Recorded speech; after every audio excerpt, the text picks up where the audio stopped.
Well, I don't know if you guys can hear me yet. We're waiting.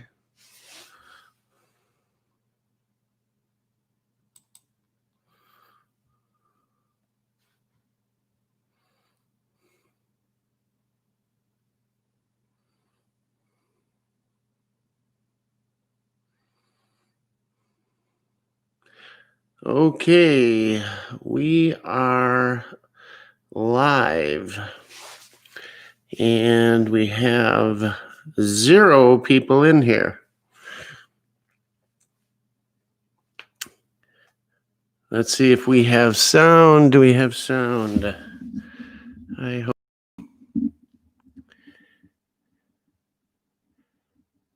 Hopefully, we've got some folks in here.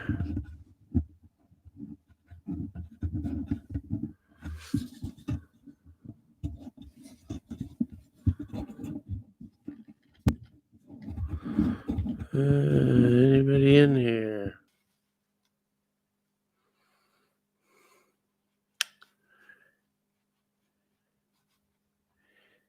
Anybody here?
Oh, this is craziness. I don't think things are coming across. Looks like we've got 7 people in here, maybe. I don't know if the weather is playing a part in the stream here. If anybody's watching, can you please comment if you're seeing things, if you're hearing things? We're new to this, and the weather outside, as they say, is frightful. And unfortunately, being out in the middle of nowhere here, it affects our internet. No sound. Nothing at all. Can you hear me now? Sound back okay. Can you see me?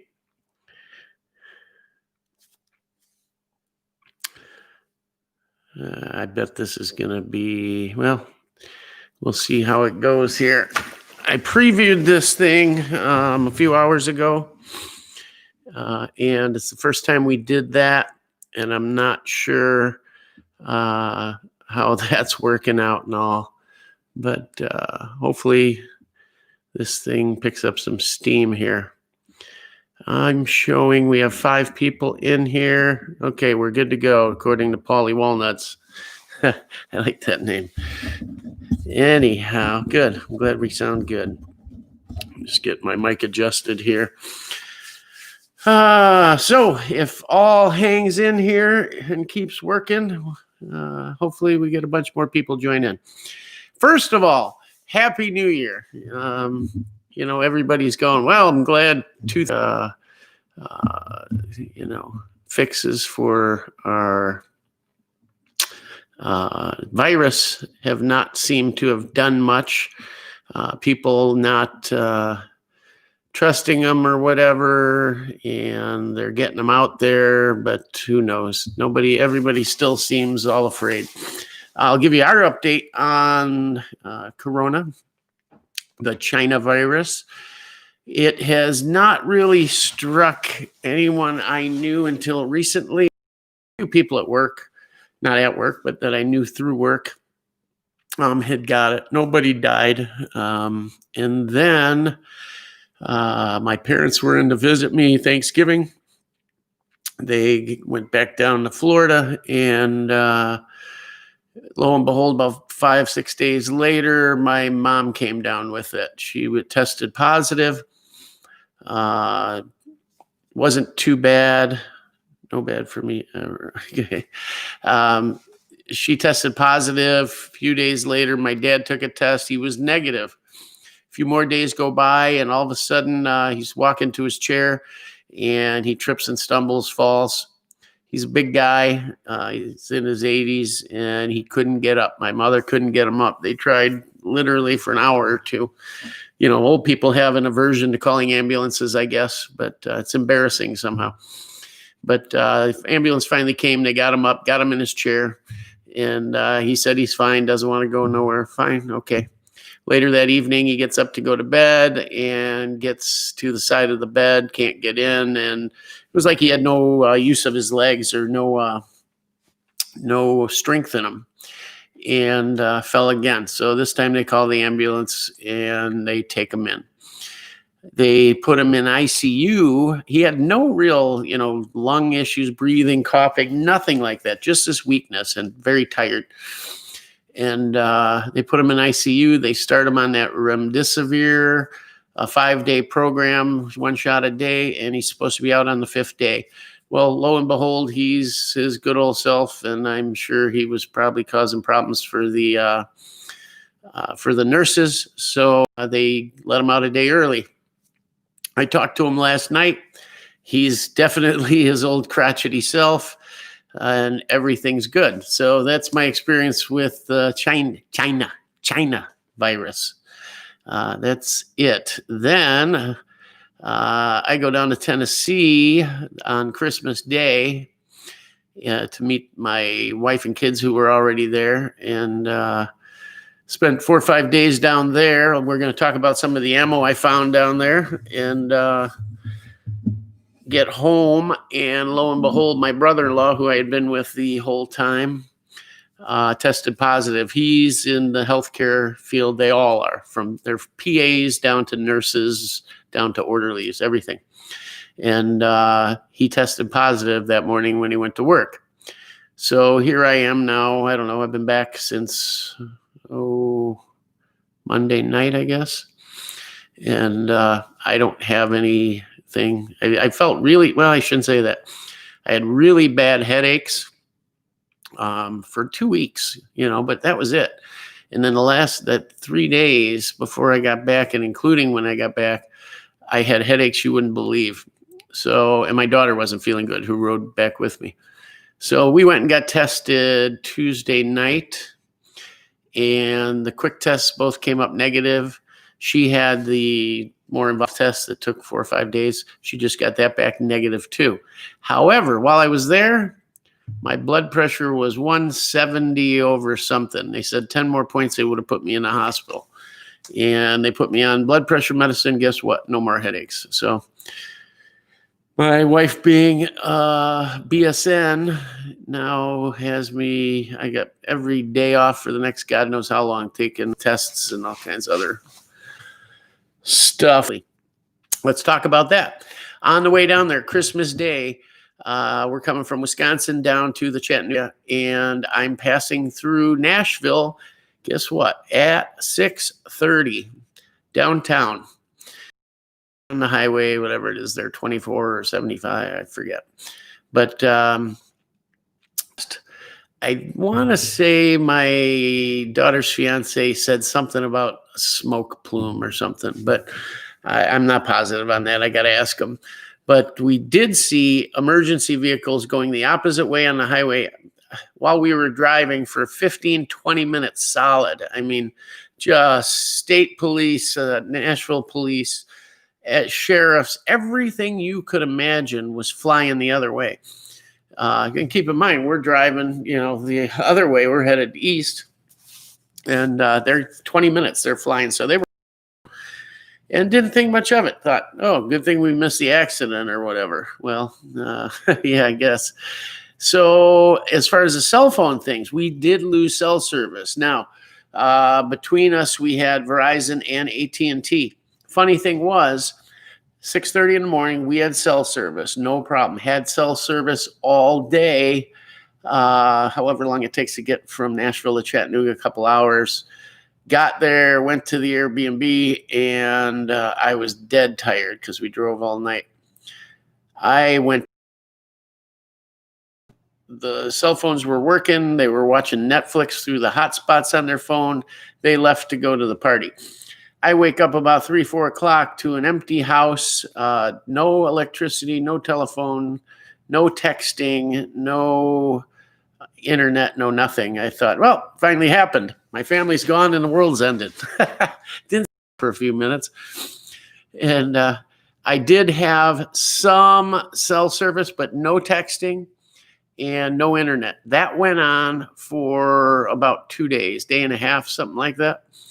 And it's weird because we had internet for sure at least 8, 9 hours after the bombing. So I'm not wondering if it wasn't so much the damage from the bomb as it was maybe the powers that be shut down the internet, so maybe a cell phone couldn't trigger another one, something like that. I don't know. That's what I'm thinking. Anyways, let me check in on the chat here, see what's going on. Joe Mercado was the first one in here. We should give an award for the first one in here, right? Let's see. Ton of 10 millimeter down here, Chicago Cabela's. Which one are you talking about? I think there's one like Southside. Maybe it's Indiana, I'm thinking. But isn't there one out by Hoffman Estates or something, a big one? 10 millimeter. I don't happen to have a 10, but I'd like one. Almost bought a Glock. They had one there. And my dealer, who gives me the blue line pricing because I was a police officer and my father and whatnot. Believe it or not, the 10 mil full size Glock, I don't know what number it is. He was going to give it to me for like $450 and I passed. Yeah, that wasn't too bright, but I can buy them for that kind of money anytime. But anyhow, sound back on. You're good to go. Let's see. Is everything looking good so far? Hey, Rockford, how's it going? Joe Morgan, good to see you. Mateo, good to have you here. All are fine. Probably didn't even feel anything, right? You wonder if it's the tests or the testing process, or they just don't get any symptoms. Who knows? I've taken care of my parents for 20 years. Man, Rock, you've had one hell of a week. Yeah, I did. I was beat. Just beat. It was drive 10 hours. I was up all day. I worked Christmas Eve, up all day, drove all night, spent a day and a half or so there. Our Christmas was the 26th. Our Christmas Eve was the 26th. Christmas Day was the 27th. 28th had a little time off, and we left, came home, and went right back to work to a snowstorm. For those of you that don't know, I run a large car dealership. That's what I do for my main living. And yeah, so when it snows at car dealers, guess what? Everybody, including the big boss, me, is out on the lot clearing snow. But we got it down pretty good, so it wasn't too bad. Yeah, I couldn't even go to work that Tuesday. That headache was so bad, so bad. Let's see. Yeah, no, thank you. My dad's doing well. Here's the other thing, and then I'll get off the Corona thing. We'll get into the gun stuff. That's more fun. My dad is a poster child for comorbidity. If you listen to the media and what they say about, having these other diseases that, you're basically screwed if you get Corona. Well, 1, he's diabetic. 2, he's had cancer. 3, he's morbidly obese. 4, 2 heart valve replacements. 5, God knows how many heart attacks, blocked veins, all this crap. He's had strokes before. He's on blood thinners. He can't walk well. You name it, he has it. By the experts, with him getting it and testing positive, he should have been dead in 10 minutes flat, right? Not a symptom other than the legs, and bounce back in 4 days home. Everything's good. keep our fingers crossed, because of course I love my dad. He's who got me into these guns and everything at a very young age. When I was 14, he was buying all the pre-band cool stuff. That's where I got that Bakelite side folder, FNs, pre-band FN, FAL, Belgian-made match barrel with that weird cut that they gave you the letter for and all that. All the best stuff on the planet. He was just piling away and gave to me. So I'm so lucky, and I grew up with all that, and he knew FFLs, and we were out doing crazy stuff every night of the week and trap shooting. So I thank him for everything. I wouldn't be where I am with this hobby and hopefully business like I am now. So that's the end of the coronavirus talk. Let's see what else we got here. Take care of my parents. Everybody does, right? You get rid of the kids and you get the parents back. Several family members tested positive. Care of hell of a week.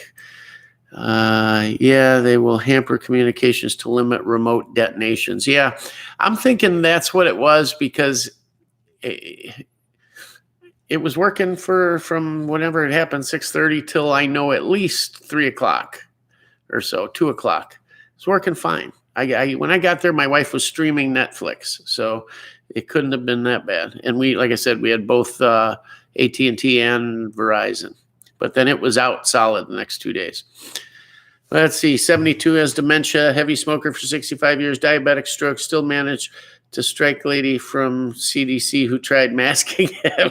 The 82, the onset of dementia, he sounds pretty bad. He smoked for 40 some years, drank pretty good for a while, but not a problem drinker. Just he didn't burn the candle at both ends. He took a flamethrower to it, kind of like I do, or did, I should say. Anyhow, so, we got 13 in here. So what did I do while I was down in Tennessee? Well, there's a lot of cool stuff down there. We stayed just outside of Tennessee. We have relatives. We are actively trying to move down there right now. We are working with a realtor trying to get there. What you see behind you is my house I've been in for quite some years. Built it brand new and finally got the base your prod, and it's done. What you don't see is the built-ins and the 85-inch TV in the bathrooms and the gun room and everything else. But we are actively, that's why I finally finished it to sell it. But we are finally actively going down there, and I hope to be down there soon. Anyhow, there's a lot of neat stuff down there. If you've ever been up toward Gatlinburg, Sevierville, there's Smoky Mountain Knife Works. If you guys like knives, you've never seen any place like this. Holy cow. It's like a Cabela's size, but just knives and some surplus stuff. You go down each aisle and there's like stores within the store. It's, they'll have a Schrade shop and, what other kind of knives? What I call them Cricket, but that KR or CRKT, they'll have a store. What's the other ones? Cold Steel will have a store. Every knife manufacturer under the store, and they have every variation. What's the big popular pocket knife? God, I just had one here. You want to talk about knives, pocket knives, the big company. I wish I could think of it. Every color variation, this, that, the other thing. They got it. So you can go there. You can spend all day there. I kid you not. Cool thing is they opened up in the basement stuff for the ladies. It's all cooking and cutlery for cooking and pots and pans. And so while you're upstairs blowing 2-3 hours and several $1,000s, they're down there doing the same. So kind of cool. Frost cutlery, which people kind of look down upon, but they've gotten better over the years. A lot of their stuff is Chinese made. Some is Taiwan or Japanese, and some is made here. They have their outlet store there, so you can buy, and they have other brands. You can buy stuff there. There's so much to do outdoors wise. And then you've got other shops. There's one, and it's exit 89 off of, I think it's Highway 24 in Tennessee when I'm coming back north. And there's a place there called the Outpost or the Arsenal Outpost, something like that. Anyways, really cool gun shop. A stock bulk ammunition. So I always try to stop there on my way back. I stopped this time. And you'd think they'd be barely a buttload of 5.45. When I say a buttload, they had pallets of it. 500 round crates of Wolf 5.45, a little expensive, $289 for a case of 500. You know, I don't know. I don't shoot 5.45. I guess it was always the same price as 7.62, right? Maybe a little more. But they had pallet loads, and you could buy as much as you wanted. They also had cases of Wolf shotgun slugs, 100 rounds for $89. So I grabbed some of that. Now, I know you can't show guns on these streams, but you can show ammo. So I'm going to show what I've picked up over the last 2 weeks. Keep in mind, I put them always in ammo cans. As soon as I buy them, I get them out of the cardboard and put them in. So this is some 223 I picked up. And made in Russia. I want to say it's, who's the manufacturer? Can't see it. Vampel, whatever that name is of that company. Anyhow, I picked up a 1,000 round crate of this, box of this, steel case lacquered 223. Some of you guys out of your ARs, guys, don't even worry about it. Steel case will not hurt anything, nothing. It runs through ARs. Steel, your feed ramps are steel, your bolts are steel. An extractor out quicker, sure, maybe. Keep in mind when you're talking steel case, they anneal this metal. What's annealing? Annealing is when they heat treat it essentially after all the other processing, and it softens it. So I'm not going to say it's like brass, but this steel is a lot softer than the steel in your firearm. The other thing is, I was running brass through that new Sam 5 AK I have, the Arsenal, and obviously maybe it's overgas, maybe it's not. It doesn't feel like it because it shoots so soft, but the brass coming out of that thing, halfway down the case, it puts a big kink in it as it's ejecting. So I can't reload that brass. So why waste my good brass in there? Obviously, being an AK from a comm block country, it's meant to put steel through it. They put steel through it. So that's why I bought this. This was $389 1,000, I think. It's funny. I've been, I posted that video about ammo shortage and, what I had found over the last few weeks. Now that video is aging out a bit. It's, at least at least a few weeks old, right? And things change quickly, but it hasn't aged that much. Up until 2 weeks ago, I was still finding a lot of ammo. I shouldn't say a lot, but finding some surprises here and there, right? Being able to pick up a box here, box there, crate here, crate there, whatever. And the last 2 weeks, I'll say, has been very, very light. That may have to do with Christmas, shipping, who knows, but it's been very light. Where was I going with this? Anyway, so I got that case $389. And here's those shotgun shells that came out of Tennessee. Whoopsie. So I got them stacked kind of weird in here because hard to fit them in, but I'll show you. So here are the Wolf shotgun shells. They're slugs. I'll read you 12 gauge, 2 3/4, 1 1/4 ounce rifled slugs. Typical 5 shells to a box. They look to be very high quality. I've never bought Russian shotgun rounds, but they look to be very high quality. High brass, of course, clear plastic, and there is your slug. Hey, $100 for a case, why not? And then I put them in these ammo boxes. You can get these. I get these at up in Wisconsin. We've got Farm and Fleet and Fleet Farm, and they sell these when they're on sale, $8 or so. They even say Farm and Fleet on them, if you can see. But made in China, unfortunately. They're marked 20 M19A1. But you're typical. They do have the waterproof seal and everything, the neoprene seal up in the lid, and they work great.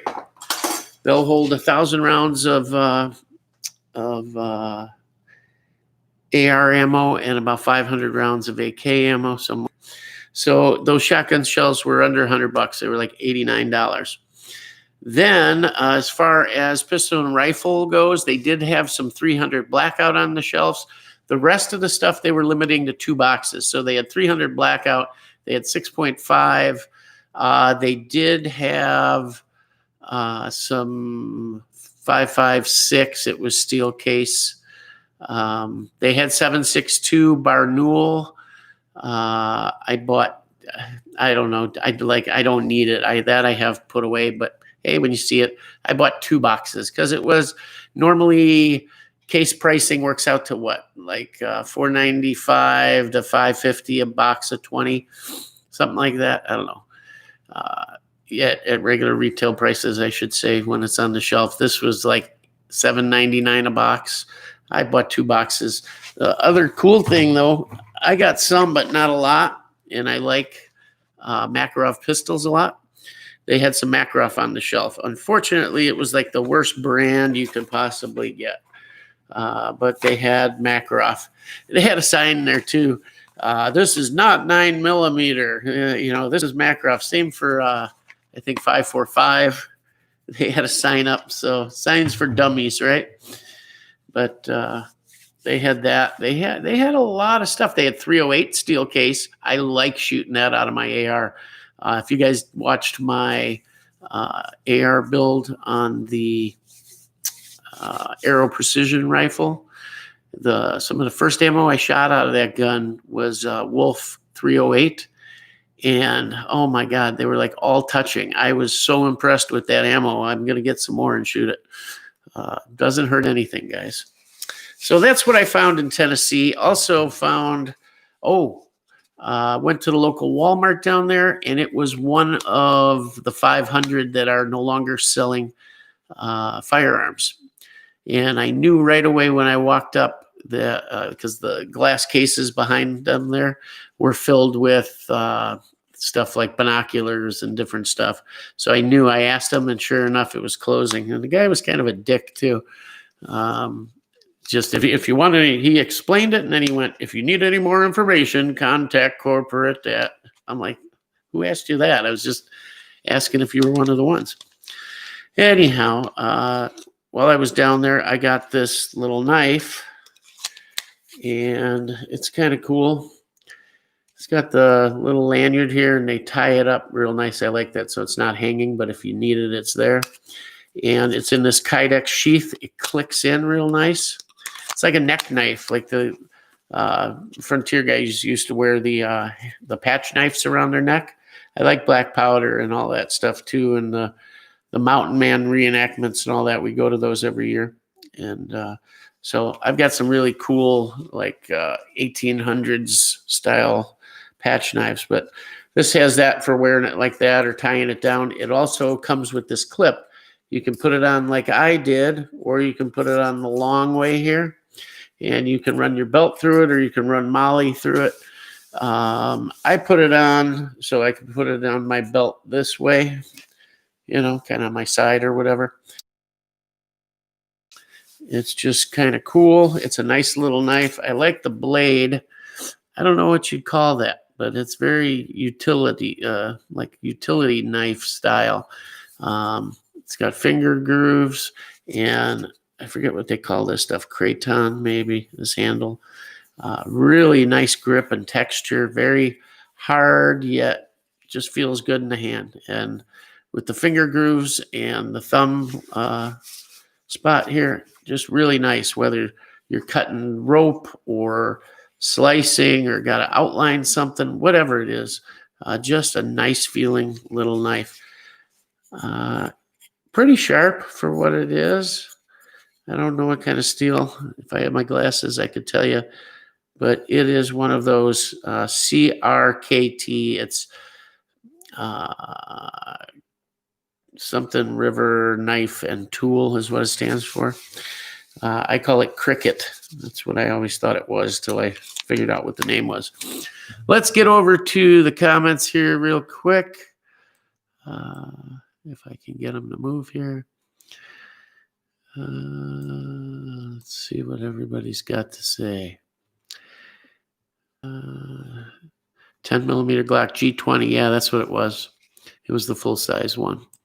I like full size Glocks. There's the dementia comment we had talked about. I'm digging the Mora knife for $20 for a good knife. Can't beat it. Yeah, those are good knives. They're like Norwegian or something, aren't they? Really cool design. So simple in their design elements. They're just really nice. Microtech, actually, I believe it's a Chinese company. They make some pretty good stuff. Some of their bigger fixed blade knives I've had good luck with. I'm not one of those guys that's way into the steel and all that, but not a bad knife, actually. It's cool. I load magazines, just a me thing. I'll buy 3 boxes, 5.56 and 2 PMags. It's a good way to go when you're buying ammo. If they got mags, buy them. I've been buying every time I go to the store, even though trust me, I don't need them. But I just buy a couple PMags. Or actually, my Farm and Fleet store actually had the 9 millimeter mags, PMags in stock that fit the KR9, and they also fit the Scorpions, the 35 rounders. So I've been buying those. Why not? Can never have too many. You can always sell them for double or triple the price when all this crap happens, What else? Wusthof cutlery, very good cutlery. You know your knives. My wife has those in the kitchen. Excellent, excellent knives. Probably better than, what's the other big one? Henkel. Henkel, you got to be careful with. You'll find them at Sam's Club or Costco or something. Those are not true Henkels. Those they put their name on, but they're made in China. You got to get the good ones that use the Solingen steel from Solingen, Germany. Those are the real Henkels. You can also tell by the spine of the knife. It'll go all the way through the handle, and the cheaper ones don't. Let's see. Who said they shoot mostly steel here? I shoot steel case a lot. Same here, Mateo. I shoot mostly steel case, be it rifle or pistol ammo. I do too. 9 millimeter. I don't care. That whole fallacy about it wearing guns, not feeding, that's ridiculous. It's look at what's the AK is. Entire history is how reliable, and it runs steel case. And sure, people will say, well, it was built to run on that. It all runs on it. I've never, ever, ever had a problem with steel case in anything. So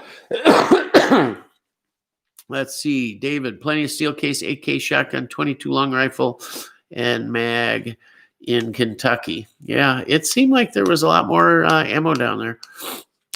Mateo, I run Steel 308 in my Chrome Line DPMS.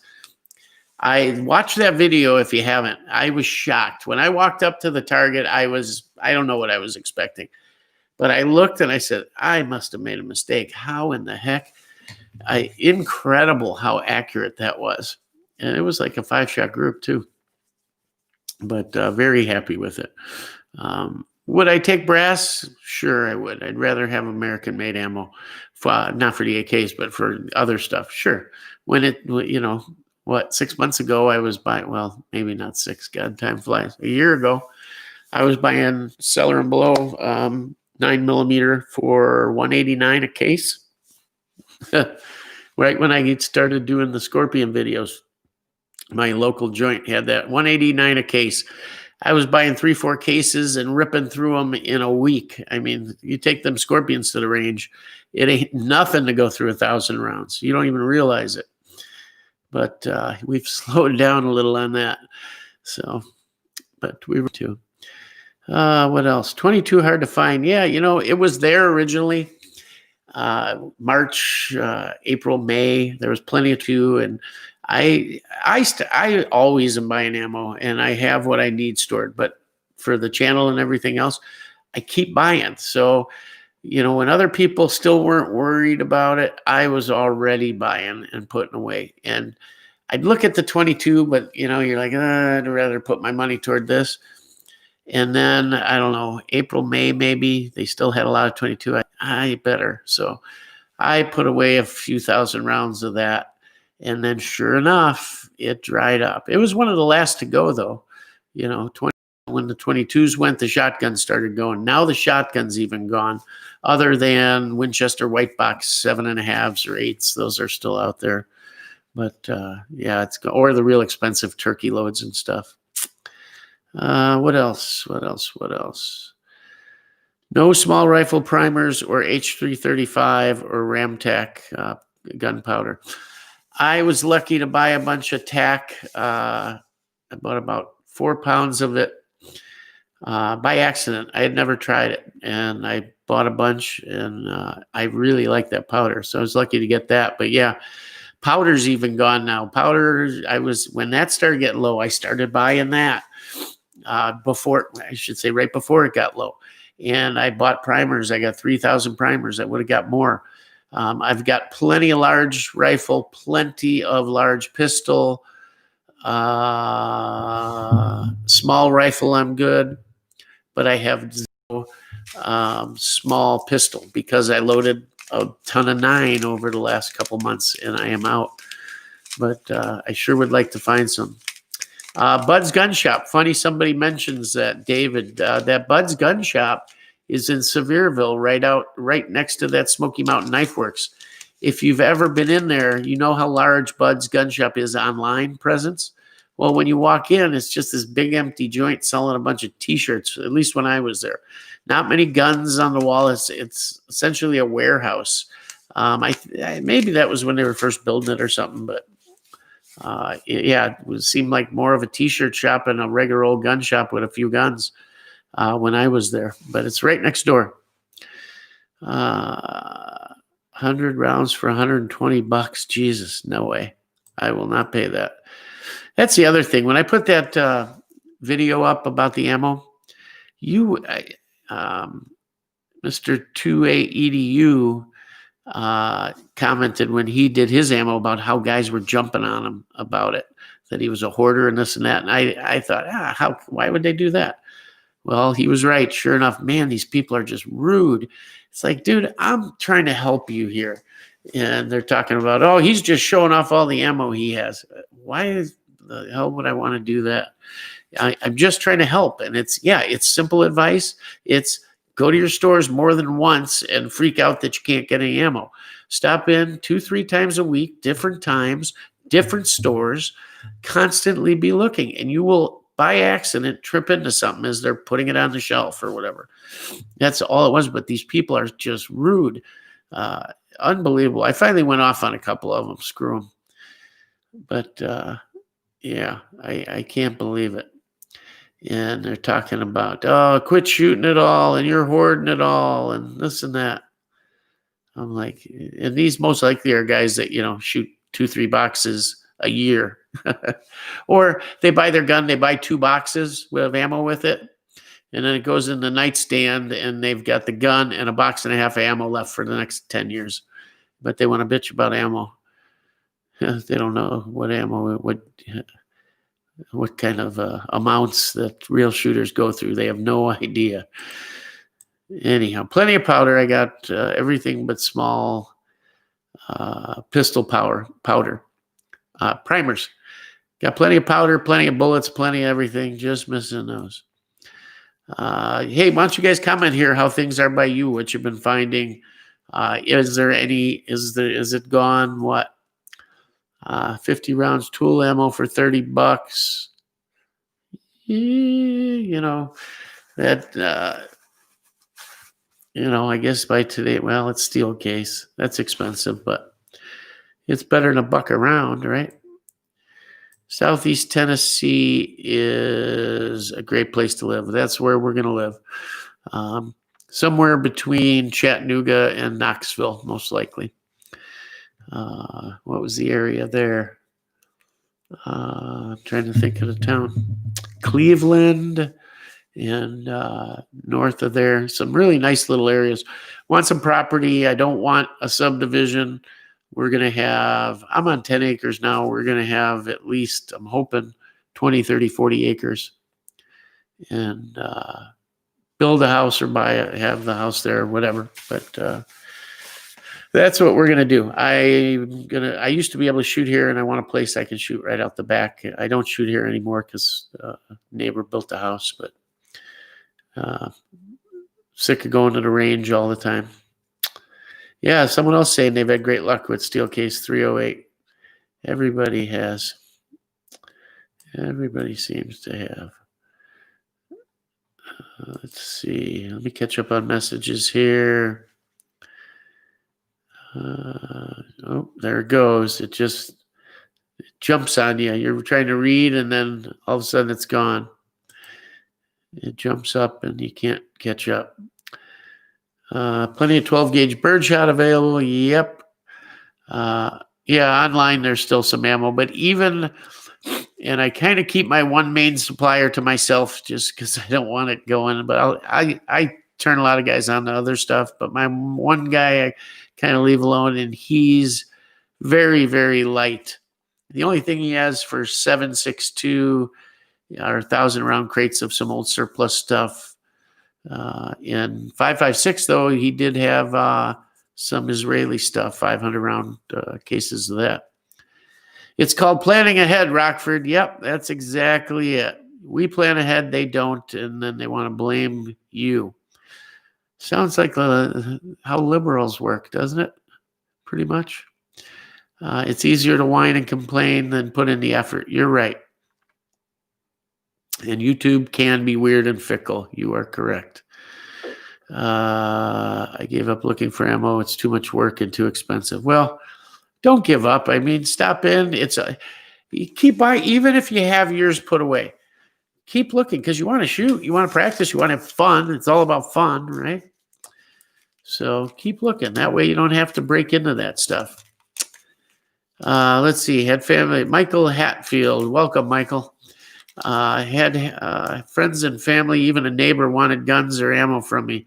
I still have ammo I bought in 2003 when there was tons of stuff dirt cheap. Keep it for emergencies. Yep, that's what we all did. We were all buying ammo. When 7.62 was $100, every dime I had went into it. And why not? At that kind of money, it's damn near free. Yeah, I stopped looking for primers too. You're right. It's at this point, and with what's here and coming, you're better off looking for loaded ammo. But CarBiz, how's the CarBiz? CarBiz surprisingly has been very good. I won't say great, but good. The used car market, I've never seen used car prices, I should say values, like we have now. A couple months after Corona started, used car values jumped, $2,000 to $3,000 over what they had been a couple of months prior. So it was and is a great time to either sell off a used car you don't have or don't need or want to upgrade, because you will get real money, not bullshit money, $2,000 to $3,000 more than it was 8 months ago, whatever. It's crazy. I have all kinds of software that shows me the trends for auctions and everything. And the trend was literally inverse. It was insane. I'm like, holy cow. I should have bought like a buttload of Hyundai Elantras or something. Could have made $2,000 a piece on every one of them. But you can imagine what that does to the retail end of things too. And why is that? Because new car sales are down, so you're not seeing the trade-ins. The auctions were shut down completely and still are, other than virtual auction. And the only thing running through the auctions are rental cars and off-lease cars. So, excuse me, you can find all the 19s, 18s, and 17s you want, 3-year leases, essentially, or rental cars, all of those you want. But anything older than 2017 or any privately owned vehicles, they're not running through the auction. So prices shot up like crazy. We personally this month had a new car, and I took this store over about a year ago, and we had a great month. I got our statement from the manufacturer, and we were 200% over what we did last year. Now, I don't think that's the market. I do think the store was poorly run before, and now, not patting myself on the back, but it's much better run right now. And so 200% increase. Although only half the dealers saw an increase or were equal. I shouldn't say that. About 1/3 of the dealers were even or equal year over year on the new car side, and the rest were down, and some substantially. Anyhow, that's enough of the car business. I don't want to talk about it. I got into it like guns. It was my hobby, and 30 years later, I can't stand it. But don't want to talk about it. I shouldn't say can't stand it. It's been very, very good to me over the years. I'm extreme budget and has to start over, but I'm set up well for most things, and it's easy. I'll just use 22 to solve problems. 22 can solve a lot of problems. 22 can solve most problems, let's say. Is it the best for a lot of situations? Maybe not. But hey, it's fast, right? You can get a whole ton of different variations of it, from shot shells to long rifle to gallery loads to hollow points, full metal jacket. There's just so shorts, longs, so much a 22 can do. ABQ Gunner, sorry I'm late.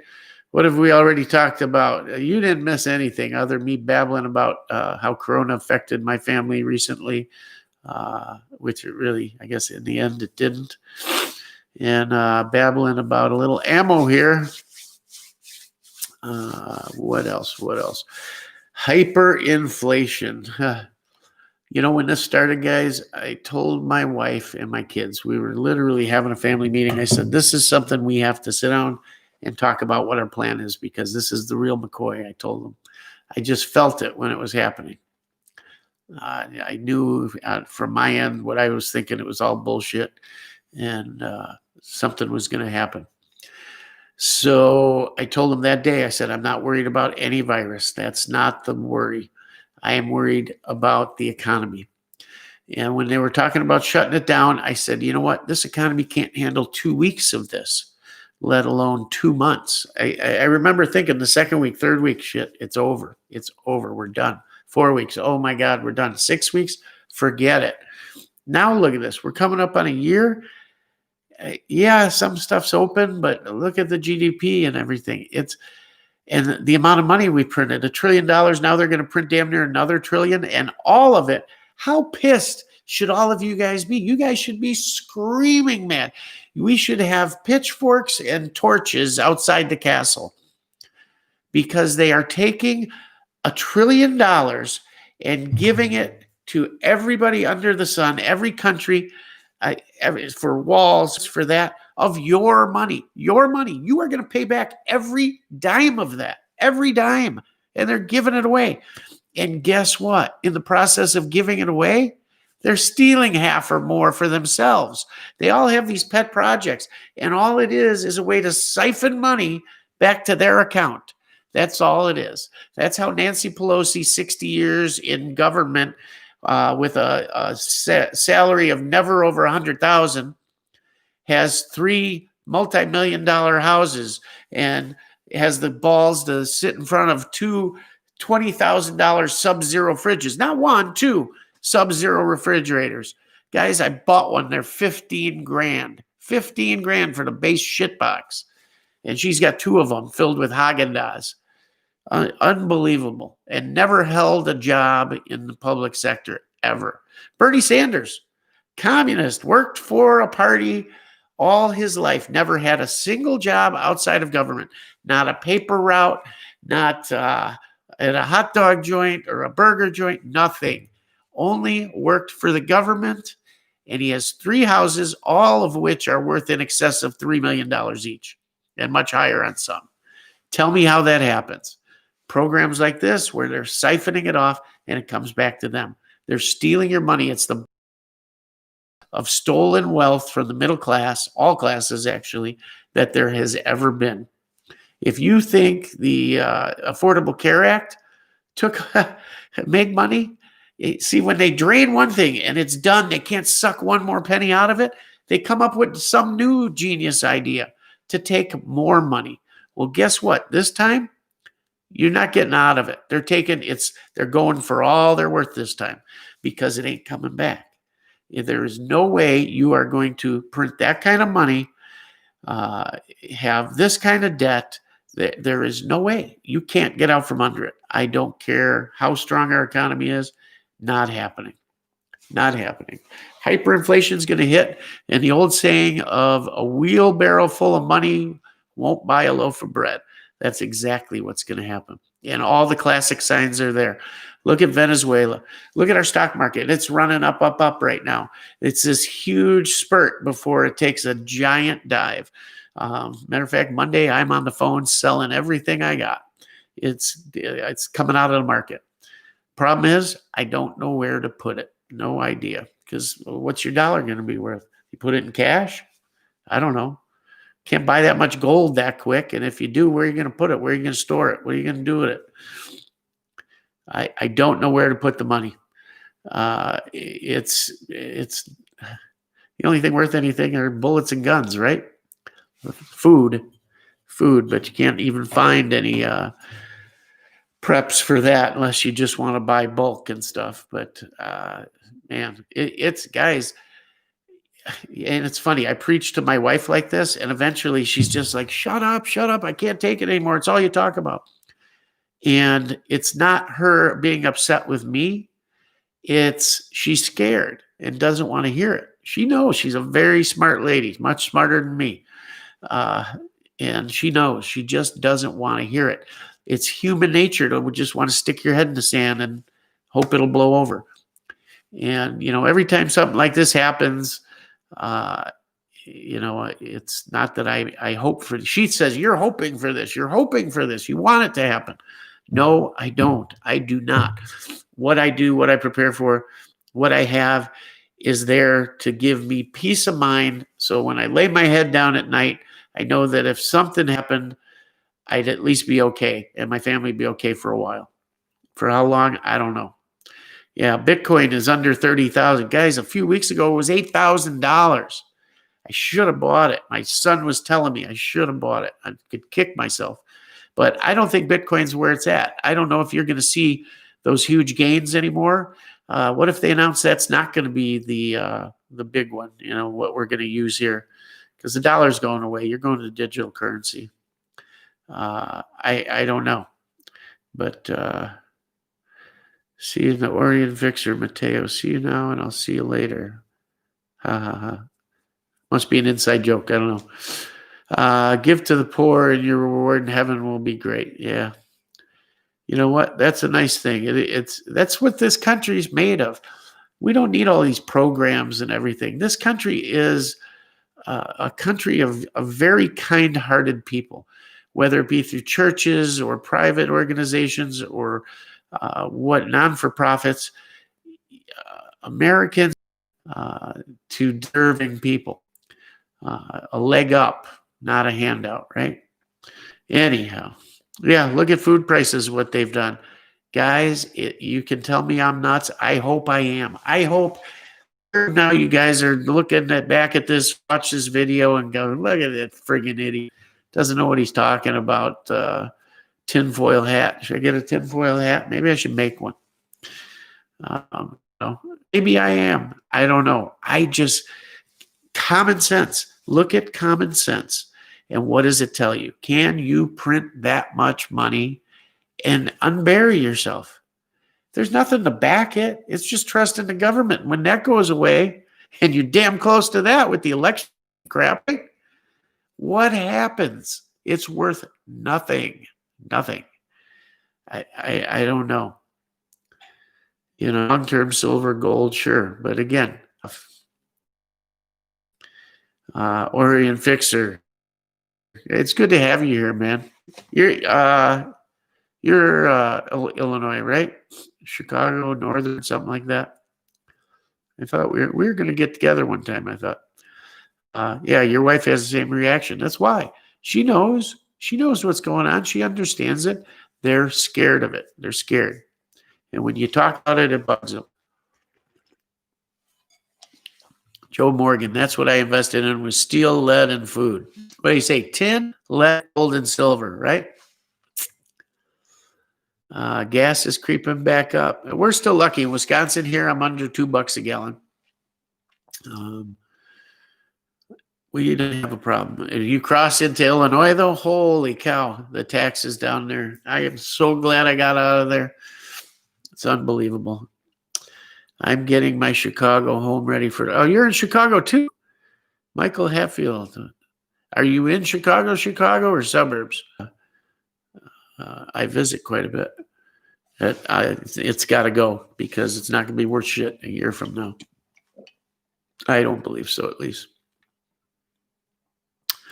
Have I done a video on other types of 22s? No, I haven't, and I should. You know what one of my favorite 22s is? And it's not mine, it's my dad's. I bought it for him for Christmas one year. It's a Savage over 410 22. God, what a cool rifle. And Savage made them for years and years. The wood stocks. This is one of the newer ones with the black polymer stock with the red. And it's a single hammer, break open, and you just flip the firing pin or the hammer for it to either fire the 22 barrel or the 410 barrel. And just with the iron, I had a problem with red squirrels. And about every 4 to 6 weeks, spring through fall, I got a brand new crop of them. We got lots of gray squirrels, black squirrels. But these red squirrels, they will do more damage than you could shake a stick at. If they get in your attic or something, we had one getting in. We got a little cabin on the property, and he got in there, and I just had all the windows replaced. He chewed all the wood on the brand new windows. They chewed right through the roof under the eave to get out. They were stuck in there. I think they came in through the fireplace. Anyhow, yeah, I pop those things with everything. I use little shorts, depending where I'm at or how close I am to a neighbor or the lake or whatever. But shot, man, some of them I can just explode those things, just boom, It's kind of cool. It's like long distance snipering. I should get a GoPro on there. It'd be kind of cool. Set music to it, hunting the red squirrels. But and then I prop them up on the hood of my wife's car like this because she hates it, pisses her off. She cries and runs, covers her eyes.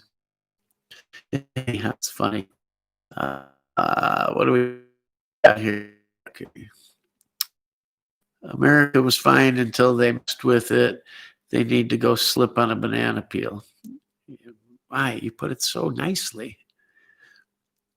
I wish I could. I'm trying to follow the great example of my good friend 2A and keep this. I tone down the language. Normally, I'm like me and my wife were like worse than sailors that became truck drivers. I really have to check myself. I'm 65 miles west of Chicago in the cornfields. You'd be right by my old place. You got to be near Rockford, right? West Humboldt Park. No kidding. I didn't grow up there, but you'll know my dad. How long you been in Humboldt Park? You'll know my father's business store. So yeah, I grew up since I was a kid, working, busting my ass at those restaurants in Humboldt Park since I was a kid through my teens. And boy, what that area has really seen the gentrification. Oh, don't tell me. Is the stream going to stop here again? Did I say something bad?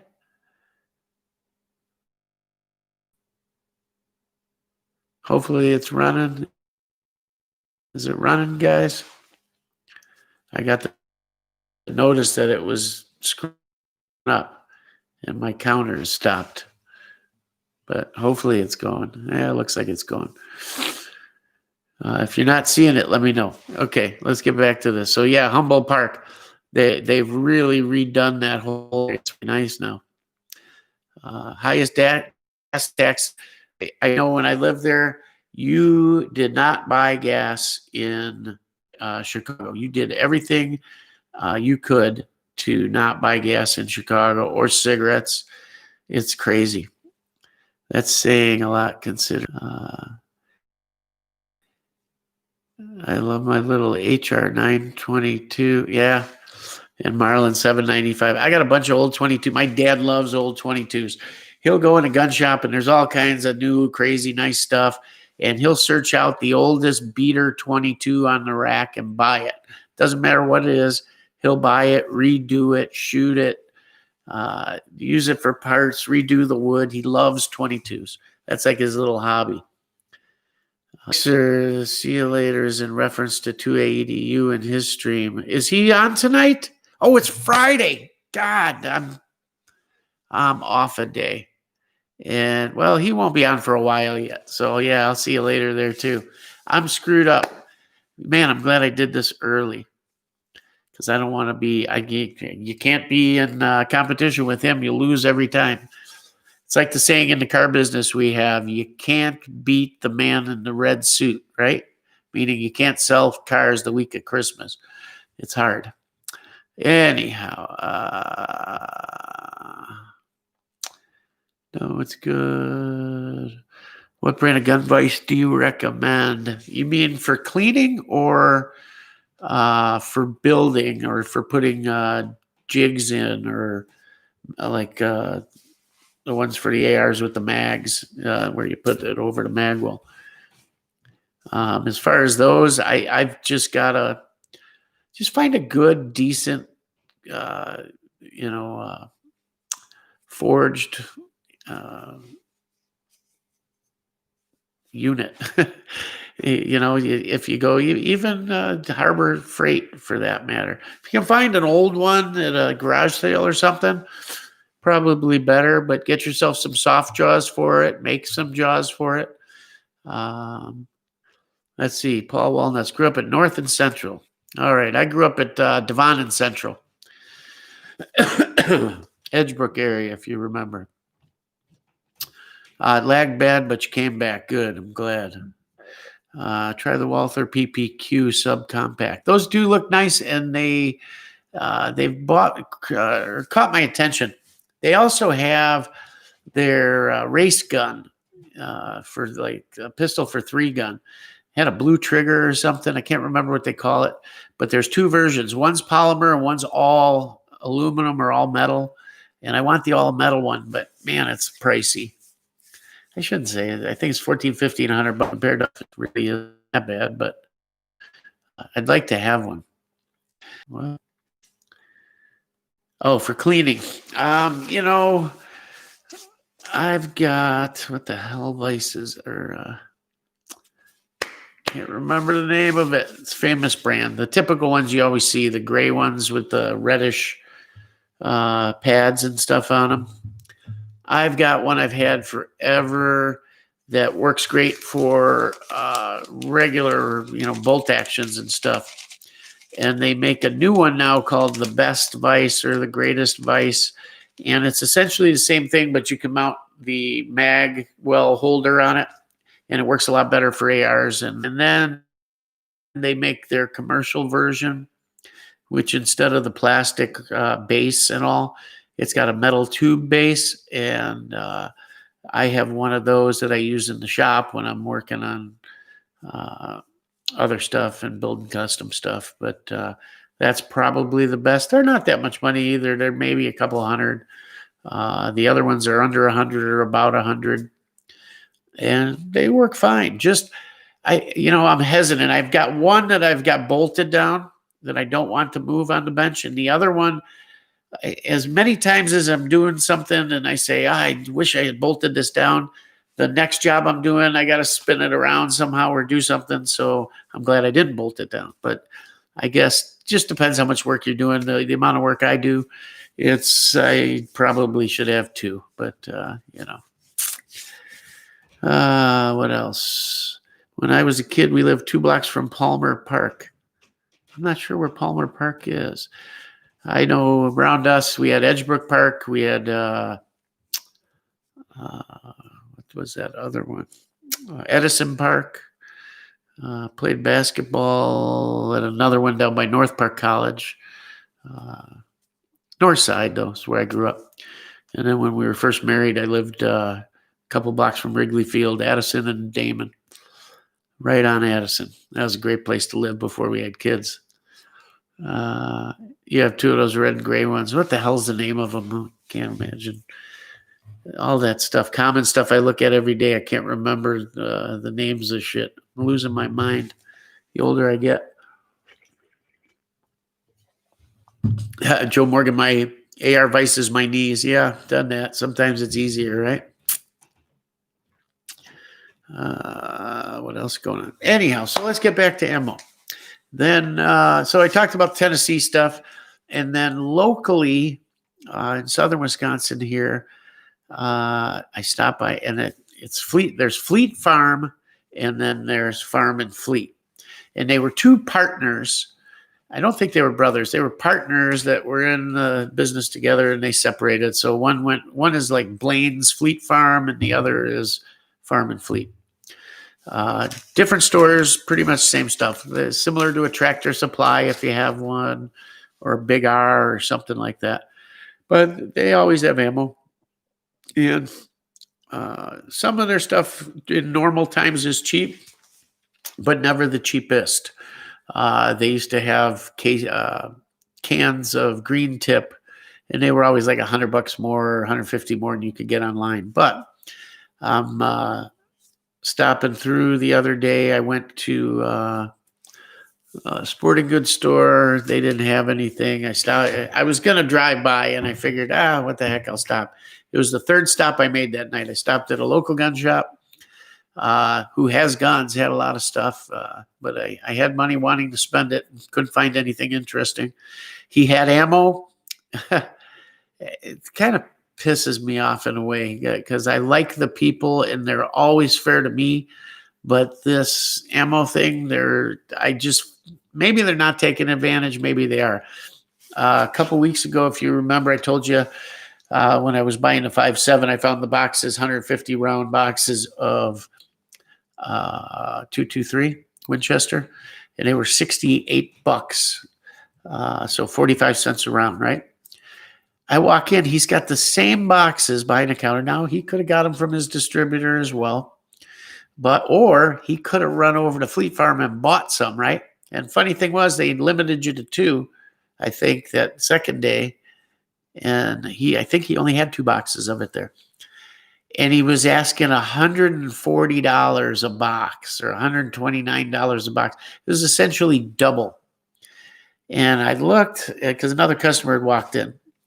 And I went, and later up at the counter, I said, I just bought those same ones at Farm and Fleet for half. And he says, yeah, I heard they had them. Well, who knows? He's probably screwing everybody on it. Anyhow, they have everything. This place has every kind of ammo you could want, and lots of it. 3 different kinds of 9. AR ammo, AK ammo, everything in between. But he's expensive. But if you need it, he's got it. The only thing he didn't have was my 5.7 ammo. Anyways, I had stopped there. I had stopped at Dunham Sports. They had nothing.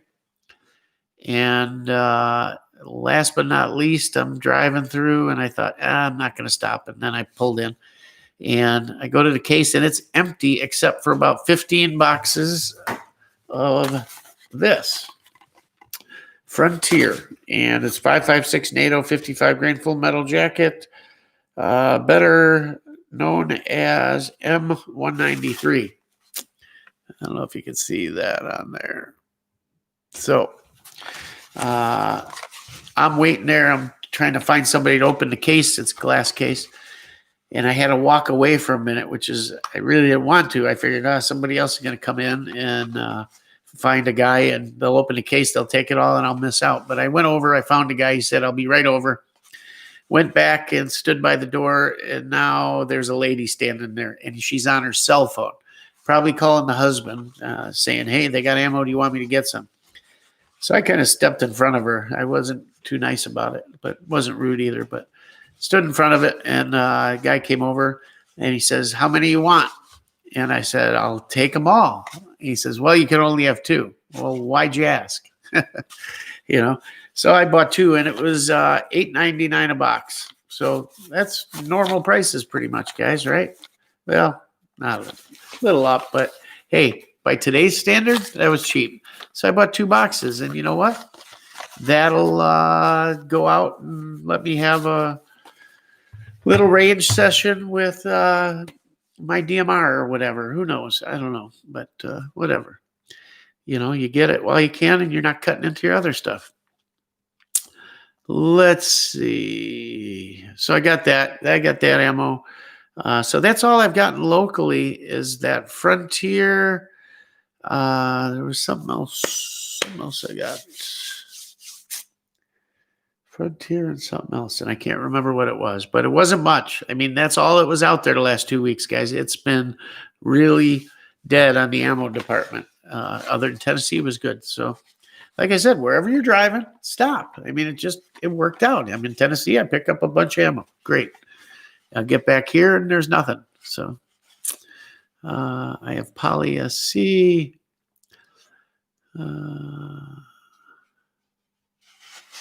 Let's see. Look at 10 Mile, Decatur over Cleveland or Athens, cheaper land. Decatur. We stayed in Decatur. That's where our Airbnb was. We were on a lake there. It's actually, my wife comes, it's a lake. I said, it's not a lake, it's a river. But I woke up that morning and literally thought I was under attack. I mean, right outside the house was boom, boom, boom, boom, boom, boom, boom, boom, boom, boom, boom, boom. And then I woke up, I jumped, I grabbed for my pistol, and I stopped for a second. And I'm like, that's shotgun. Well, they were duck hunting. Oh, my God. I never heard so many shots in my life. It was just after dawn, and they were letting loose out there. I don't know if just flocks were coming over, and I go out on the deck, and there were boats everywhere. Some of them so well camouflaged, I'm staring right at them, and it took me a minute or until I saw some movement that I could tell it was a boat. But, oh, my God. Yeah, we were in Decatur. It was right on, I say it's a river or an impoundment, but can't remember what highway that is going out there. But nice house on the lake there and everything. Really nice. Had a pier, boathouse, boat, everything. Really nice house. All lofted out. I would have taken it if it had acreage, but it wasn't too bad per night either. And it was a nice area. Nothing around until you hit. God, it was a ways till you hit one gas station and one little grocery store. And then until you got into Ultua, which we have relatives there in Ultua. But, man, they're building that up like crazy. And so don't want to be that close. But, yeah, out toward Decatur, it did seem cheaper, You could tell. You go the other way into Cleveland and all, and it gets higher end. And out toward Decatur, you'll see a really nice house with a trash trailer on the next one, $1 million house, and a burned out something or other next to it. They have no zoning in the South. That's what freaks me out compared to the North. You go down there, what your neighbor's doing, because it ain't going to matter. You may build this monstrosity of a house, and next door, guy's living out of a shack. But hey, that's what's cool about it, right? Everybody minds their own business and does what they want to do. Mateo, Frontier's decent ammo. I've heard both ways. I've shot a little bit of it before, but it was always like this: onesie, twosie boxes, or 5 or 10 boxes, or a bigger box. Not much of it. And I heard a lot of bad about it too. A lot of guys will say, oh, this ammo is garbage, or this is.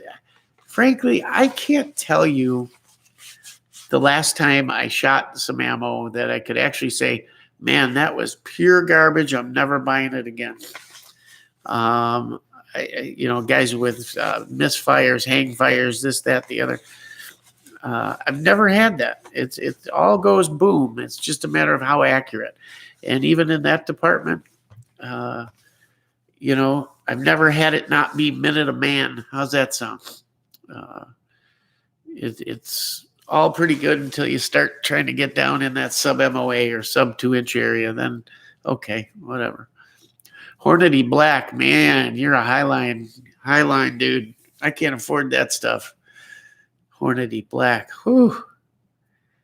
I'd have to sell my friggin' 74 LTD to get some of that. Just kidding, man. Pretty good rack. All my ammo was about 50 cents or less this year, but I shop around. Man, Joe Morgan, this guy's going to town in the comments. Hey, make sure you guys, I can't ask you. You did. I got 15 people watching, 16 thumbs up. Man, the other day we had 40 people watching, and now we only got 15. And I gave it, did you guys get a notice on the preview? Did YouTube send something out that I was going to be doing a stream at 6:30? Just curious. Let's see. Ironically, Green Tip American Eagle is cheaper than XM 193. Let me think about that one, because I've bought both recently. And, Green Tip was always more, and the 193 was cheaper. I wonder if all American Eagle, other than the Green Tip, is pretty much 193, or if there is different. I've never really noticed, because I never paid much attention to 193. I am now, though. You know why? Shooting this 193 out of that my Arsenal SAM 5, the 223 AK rifle. I shot my loads. I shot Green Tip. I shot all kinds of crap out of it. This 193 in there. The fireballs are 3-4 foot fireballs. I got another video coming out. You guys are going to see 3 videos. One I'm dropping tonight. That one is on the 5.7 first shots. And me and my son went out to the range.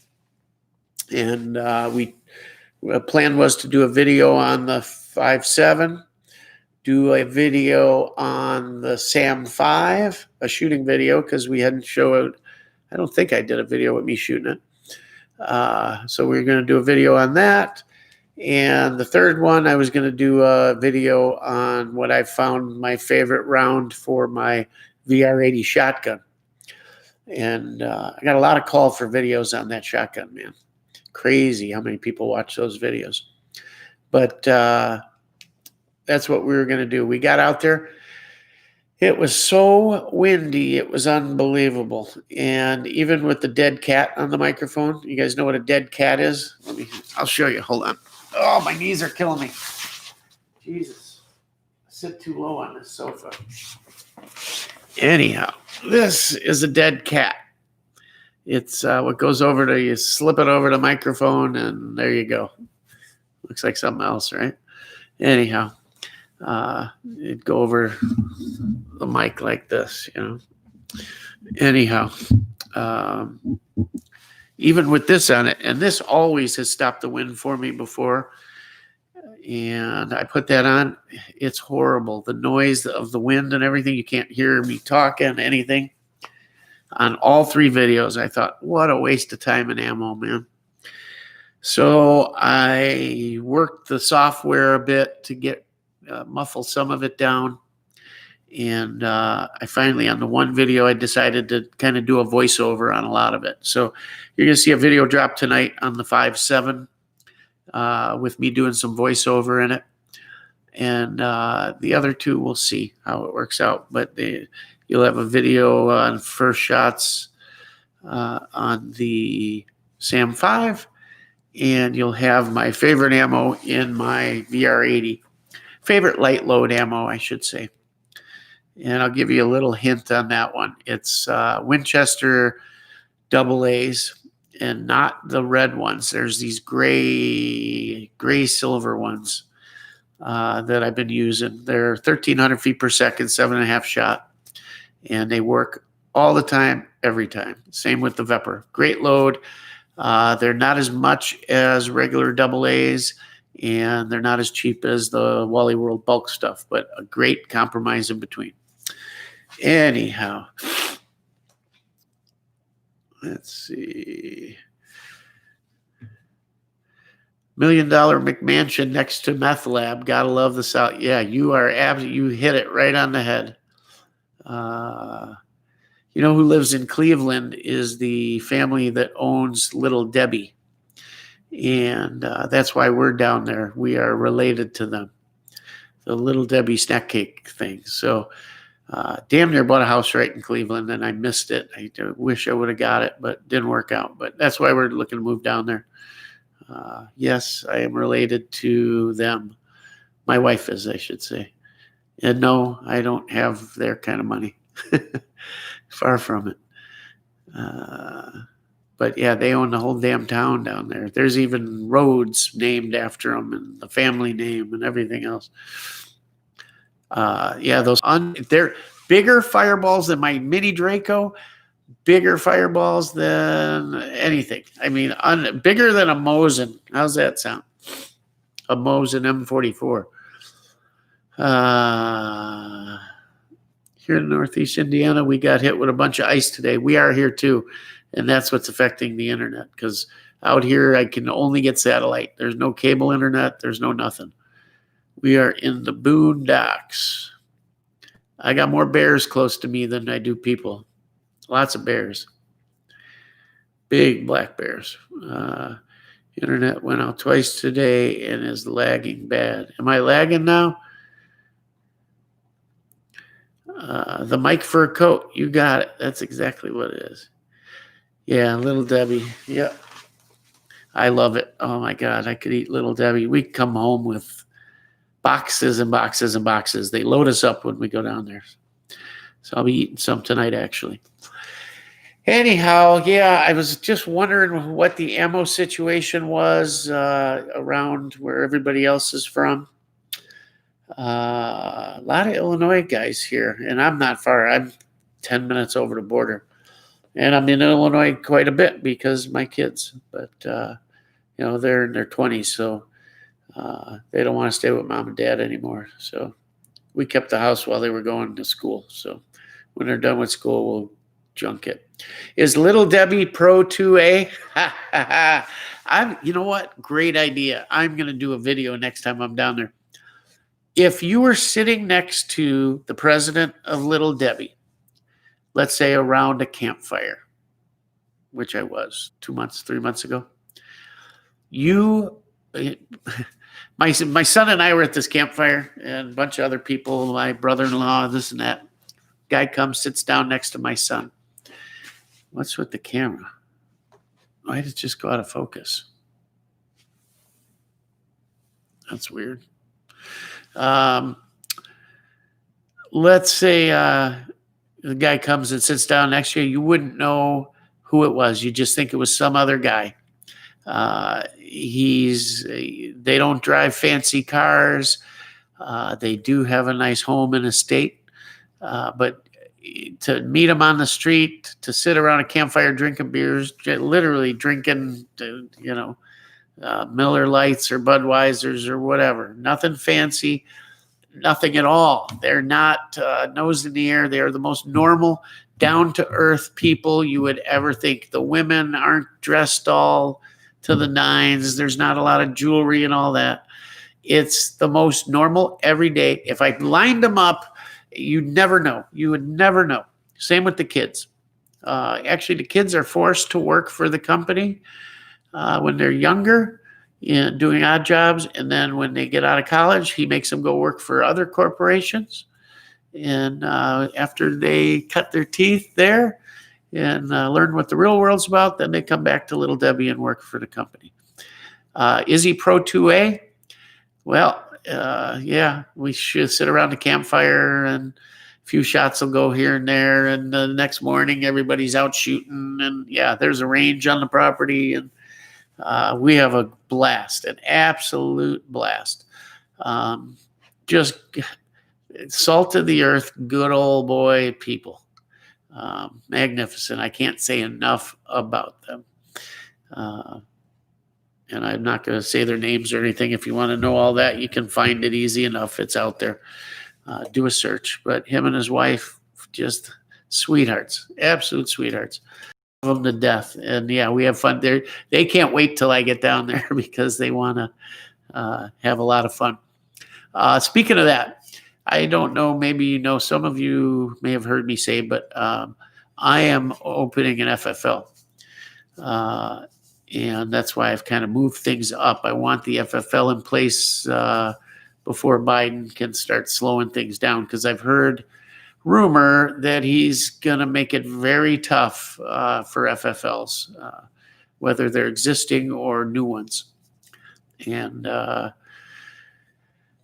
I'm going to start the process and probably have to do an address change is what's being recommended to me. To get it done now, no matter where I'm living, just get it done, and then we'll do an address change when we do the move. So that's the plan. Initially, building this brand a little bit, and then do I don't know, maybe something like AK Operators Union, do an online store, and then move into the custom finishing and FFL. But with the climate, I think we're going to be better off. I don't know if we'll have a storefront at first. I may do it out of a shop, just because we're going to do Cerakoting. We're going to do hot bluing, parkerizing, as far as the gunsmithing end of it, all kinds of gunsmithing.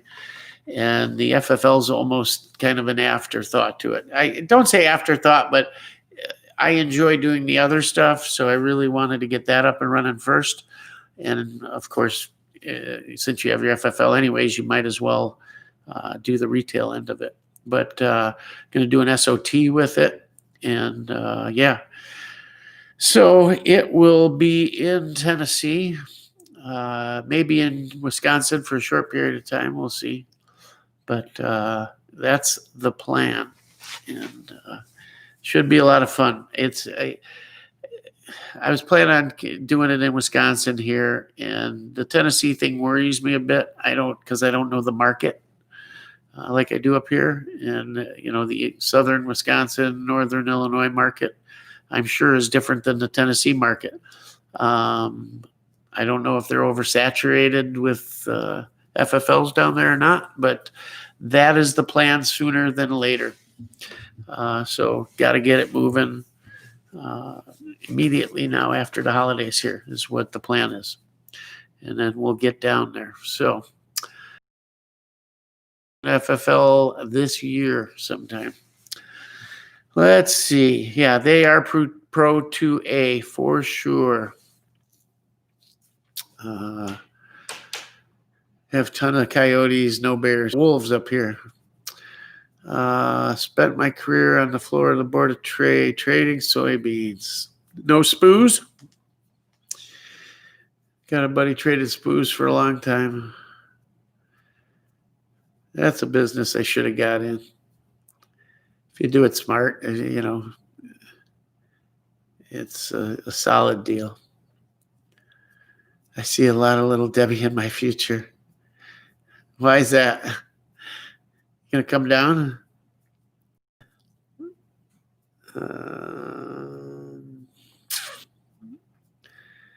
I just cleaned up about 1,000 rounds of 9mm. The old Lee turret press. There you go. Don't want to dip into my factory rounds. Glad I bought into some reloading equipment several years ago. Yeah, Raul Duke. That's kind of what I do. I reload. I shoot all the stuff I'm reloading, and that way I save the factory rounds. Not that I don't trust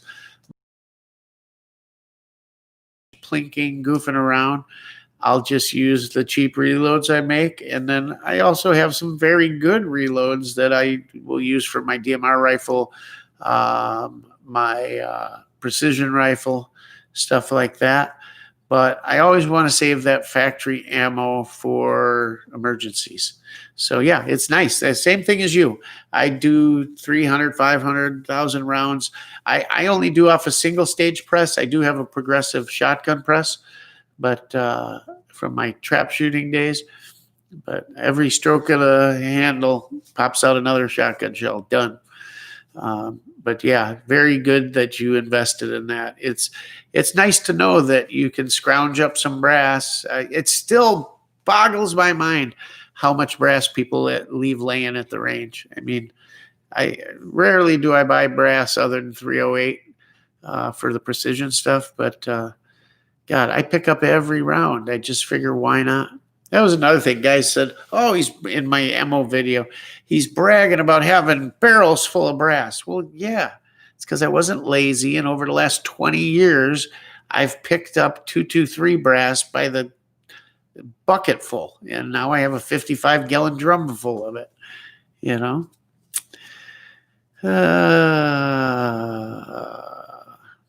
What else? Got a couple things to do before 9:30. All right, Mateo, I'll see you over there. Is he on, what channel is he on, the 2AEDU, or is he doing the Patriot channel? He made me a mod on Patriot. He should make me a mod on the other one too. I need some mods here. Got to get a mod, I guess. Not big enough yet to really need it, I guess, but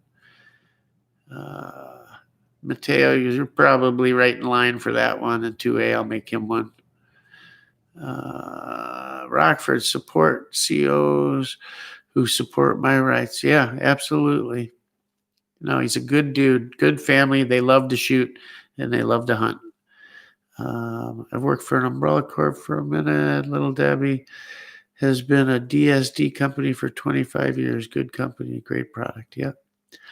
I shoot cheapies at the range, but save the good stuff for the main event. Yep, that's the best way to put it. Has on 2AEDU tonight. Yes, I'll be over there. Love his channel, guys. I know a lot of you are from there. That's how you found out about me. But if you haven't been, go over to his channel. I wish I was as talented as he is when it comes to the Second Amendment stuff he covers. I mean, I know a lot of it. It just, I can't get it across as well as he does. He just does a phenomenal. I like being conversational like this, different topics, stuff like that. I can get preaching and ranting when I want to, but New Year or today, whatever it is, I'm just not in the mood for it. I'd rather talk about fun stuff, fun stuff. I should have went shooting today. Now it's ice storm out there, but yeah, it's fun. This hobby is great, guys. If you're just getting into it, just learn all you can. Just watch, learn, read. People don't read enough books today. Grab a reloading manual. Grab a ballistics manual. Grab magazines. Grab anything you can find and read them cover to cover. Even if the topic doesn't interest you, read it. You'll use it, and you'll just grow with it. People ask, how do I know what I know about gunsmithing and everything else? I'm self-taught. Just a lot of mistakes, a lot of screwing stuff up, things like that. But if it's your hobby, you love it, you like it, you will figure out a way, and you'll learn all you need to know, and you'll meet people that'll teach you. I've been lucky to have friends And I haven't seen him in a long time. I feel so bad. I got to go see him. Mark Krebs from Krebs Custom. I got to go see him. And even the little bit I hang out with him, I learn so much and absorb. And it's people like that are going away that, when that knowledge is gone, it's gone forever. And you just need to absorb it. How's that Sam 5 treating you? I was talking about it. I got a video we'll be dropping on it. I really like that gun. I got I wish I had the box here to show you. I got a Primary Arms 3-power prism scope for it. I run those scopes on a couple other rifles. I have one on my NPAP, which that's my I won't say beater gun, but beat around it's always in the trunk. It's always at the range. I just pull it out. I bought it to train with because some of the other rifles were getting to be worth so much money, like the Vepers and stuff. I thought, NPAP, there are tons of those. I'll just start shooting that. Now all of a sudden, Z-PAPs are hot, which the new Z-PAP when it came out was just like an NPAP. It wasn't bulged receiver, nothing. It was an NPAP. They just called it a Z-PAP. Now they've got the bulged trunnion out. I guess I should buy one. I've versions of it, but I should buy one and make that my main rifle. I like Hugo rifles. I like bulged trunnions. I like the heavier barrels, and that's I'd probably go to a Vepr first, but with what they're worth and how much I love them, I'd just shoot that. I think I'll probably keep the NPAP, get a Z-PAP, make it my everyday rifle, and that's what I'll do. But as far as the SAM goes, I love the 223 in it, man. It's so cool. It's you'll see in the video when you drop it. My son says, "God, it's so weird." He goes, "It just doesn't feel like an AK, And he's laughing. Actually, it was he didn't mean that bad. It was in a good way. It was just different. No recoil, just bah, bah, bah, bah, bah. And just neat. So the only problem I'm having, I got that 3-power prism scope, and it sits up even. You can take the riser out of it. It still sits too high for a cheek weld. I got to change out the stock. And for a milled receiver, I don't mess much with milled guns. Now I got to find some kind of stock that has a cheap cheek riser that will fit a milled receiver gun with 2 tangs. There's a bunch of stuff out there, but I don't want to have to cut the tangs off. I don't want to do that. That's the big problem. Yeah, Krebs is the real dealio, let me tell you. I've been there on many a Saturdays, drinking vodka, building guns, messing around. It's so much fun. And you talk about a wealth of information. When you're a guy at that level, there's lovers and haters.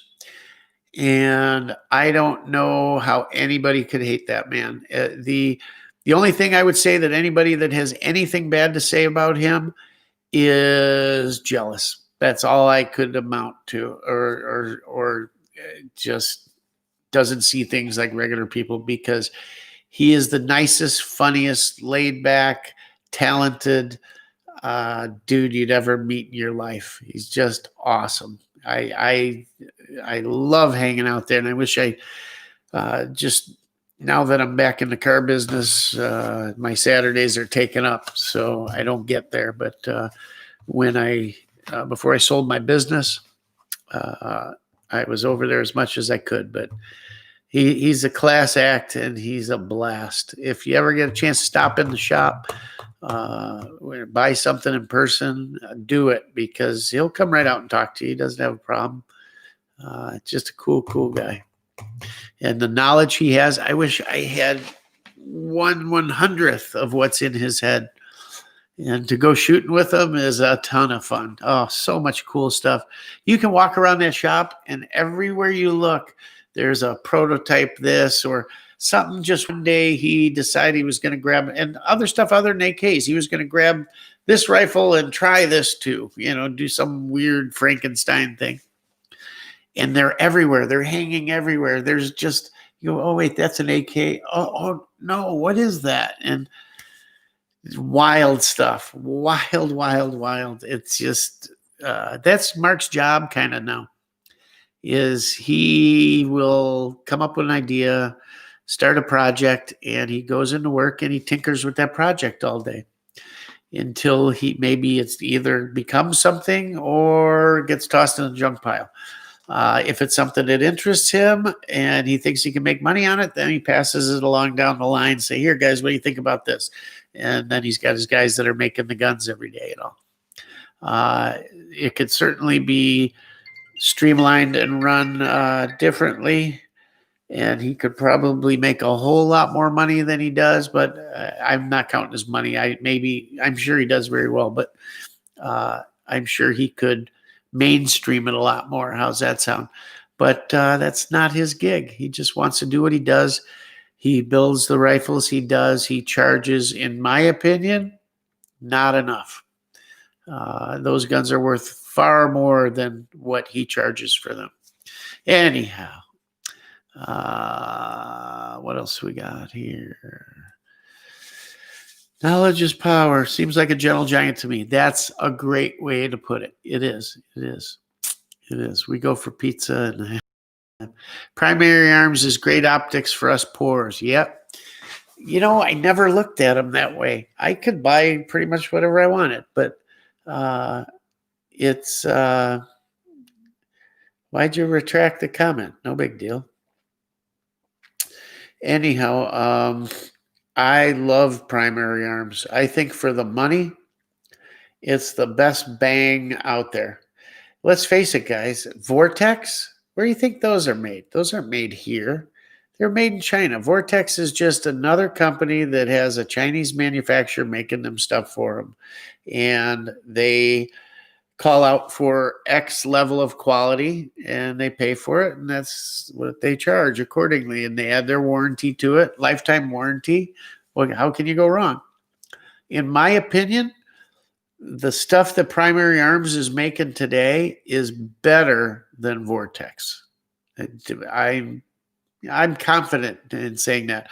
I've got a Strike Eagle, Vortex Strike Eagle, and I can tell you right now, my Primary Arms, the equivalent of that Strike Eagle, is a better scope. Yeah, Primary Arms, great optics. Yeah, I don't look at them like they're just for the poor guys. I've got more primary arms than I have anything else. I have a ton. I have red dots. I have Cyclops. I have 30 millimeter red dots. I've got multiple prism scopes. I've got their precision scopes. I've got their 1x6s, 1x8s. What else do I have? I got a ton of them, just a ton, everything. I will say though, what I have the most of, and what I just keep buying them because I keep putting them on different rifles and shotguns and pistols, is that Holosun 510C. God, I love that red dot. Oh my God, I love that thing. I've got it on my VR80 shotguns. I've got it on my Scorpions. I've got it on ARs. I've got it on AKs. You name it, I put it on there. It's a fabulous, fabulous red dot. It's great that high quality optics are now affordable. Yeah, it really is. It really is, because who wants to pay that much? They say, oh, your scope should be what? I forget what they say, 2 times the amount of the rifle. What are you, crazy? I wouldn't spend what the amount of the rifle. Now, I do have a few high-enders here and there, but for the most part, no. And we're like red dots and stuff. I've got some EOTechs. I may do one more high-end red dot. Just, I guess there is a fail-safe to that, on your go-to-war weapon maybe, but I don't know. I wouldn't have a problem going with a Holosun, no problem. How about primary arms shipping too? Yeah, their shipping is great. I'm still in the Irons age. I love the A2 system, but I'm still a young guy. Yeah, I love iron sights too. Yeah, that Holosun, if you're talking about that what is it, 810C? That thing is the fastest sight in the business. There is no faster. That thing is incredible. As far as, obtaining a sight picture, so fast. Dimitri is the reticle king. That's for sure. That's for sure. Holosun 510C is awesome. Also like the SIG Romeo. I haven't tried any of the SIG sites, and partially because I find it weird and strange that I'm going to put a SIG optic on, let's say, a Colt or a Smith & Wesson. So I know it means nothing. It's not made by them, but to have SIG's name on something, I just don't. To me, it's like all those companies when they come out with a line like optics, like it's a secondary line. It's not their business. It's not what they're really good at. It's not what where their focus is. So I never looked at that. We've all seen those companies that start some other line or secondary thing, and you can tell it's not where their focus is, and it's junk. Not saying that's junk. I'm just saying that's the feeling it gives me when you're talking about SIG optics. I'm going to put a SIG on my Aero Precision, whatever. I don't know. That's how it strikes me. I haven't bought one. I've been tempted to buy a red dot lately because stuff's hard to find, but I haven't yet. I have Primary Arms, Vortex, SIG, and Holosun. Yep, I have them all too. Yeah, I don't think you can do better than that 510C. It's, God, I can't say enough about it. And if you read more into it, you can use that reticle for yardage as well. Works great. Well, how long have we been on here, guys? It's getting, 2 hours? Oh, my God. Well, maybe we'll start to wind it down here. I just wanted to do a little update on the ammo thing. I was hoping more people would stop in, but hey, it's New Year's Day. I get it. I just thought it'd be I thought I'd get a bunch of people in here because everybody probably had off, but wanted to touch on the ammo situation. Wanted to give you a little update on some of the videos coming out. And that's about it. Christmas presents. What did I get for Christmas? Well, it's going to be some more cool videos coming out. I treated myself to a few things, but I got some other cool gifts. The wife got me I've been asking for we have a security system, but I wanted a security for my shop specifically. So I got a security system. It's kind of custom done by a friend of mine that's in the business, but I'm adding on to it. So I got a bunch more cameras, all kinds of cool stuff for it. So I was going to spend today installing that, but kind of slept in a little late.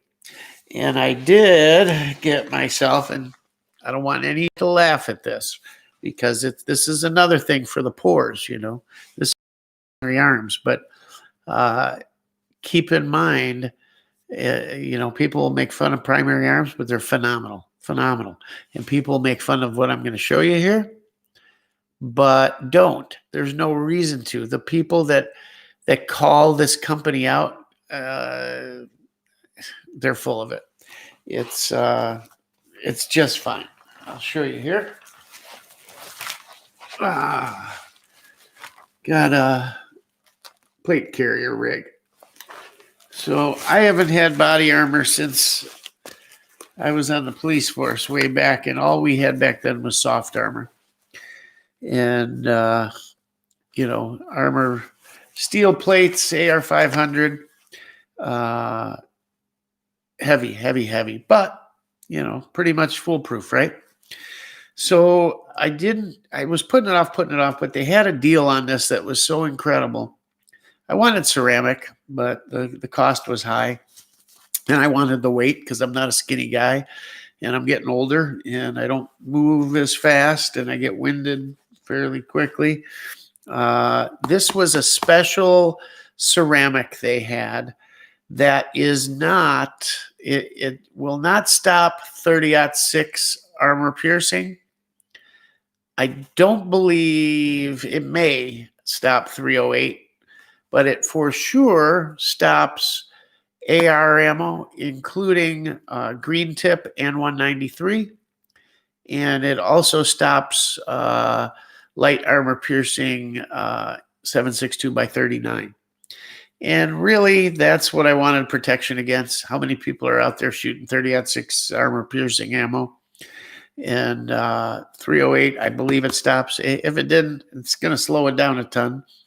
But it's a special ceramic, and it was cheap. The carrier, without the mag holders and all, but the carrier with the cummerbund and the ceramic plates was $2.99.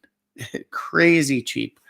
So I could, maybe it was a hair more, but I couldn't pass it up. They're swimmer's cut. They're small plates. They're 11-inch, I think. But nice plates and nice carrier. Molly everywhere, front and back. The laser cut cummerbund, which is nice, so I can put side plates and have more real estate. I got the 3-mag placard for up front. And I also, it's got a administration pouch here that I can put, like a kangaroo pouch, and I can put the kangaroo pouch mag holder in there, holds 3. I can put it in with this front plate on, but it stretches it weird a little bit. So I can run 6. I had it running 6 mags, but it just got a little slick, full, I should say. So with the 3 mags, it's fine. I'll probably run another 2 on one side, get my med kit on there. Got this knife on here. This is a cool knife. It comes with a nylon scabbard and all that you can do so many different things with. You can run it on your belt, either vertical or horizontal. It comes with this special belt clip that mollies in, just like this mollies in. That's all from the factory. And there's another one that the molly actually holds the belt holder onto it. So all different ways to mount this thing. But I can mount it right on the pad here. And it sticks up a little weird. I'm going to have to lash it down here through these holes here. But I love having a knife up here. This is a Gerber, made in the USA, Portland, Oregon. I can't remember what the hell they call this knife. But I almost bought another one while I was in Tennessee. They had the same one, but with the coyote handle. But the little nubs on this thing were nowhere near as pronounced. It was like the mold had worn out, and it had no grip. It just seemed cheaper, like the same knife, but it was cheaper. Maybe they make it cheaper for Walmart. I don't know. But this knife, it's got such a nice tacky feel. And then up here at the guard, it gets like a hard polymer. And it's a full tang, goes all the way through. And the pommel has this spike on it here, skull crusher. And it's just the perfect size. It fits so nicely in my hand. And it's just very maneuverable and nice thick spine, and just a great, perfect all around knife. It's a do anything knife. Really, really like it, and it fits perfect out here. It is a little large not really. It's smaller than a K-bar, which would be my other choice, and just fits nicely on there.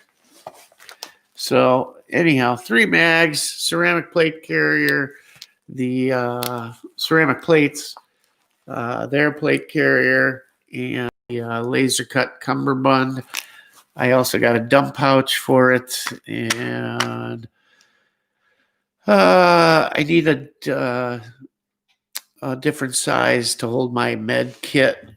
So I got a different pouch coming that matches this. And in the multicam, I got the multicam. I like multicam. And what else do I got coming? Pistol mag holders, a couple other things. I don't know. But all in all, a nice carrier. If I can show you the plates real quick here, I will. Let me see if I can get one out easily.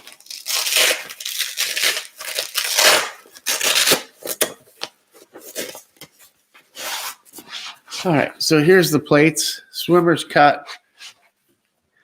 Kind of small, but I mean, it's protecting the boiler room. That's what counts, you know. Let's see. Let's go over to, I don't know squat about body armor.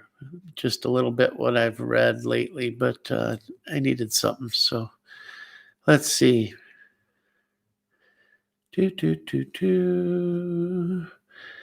Radical King. I'm still getting out. Let's see. Misspell.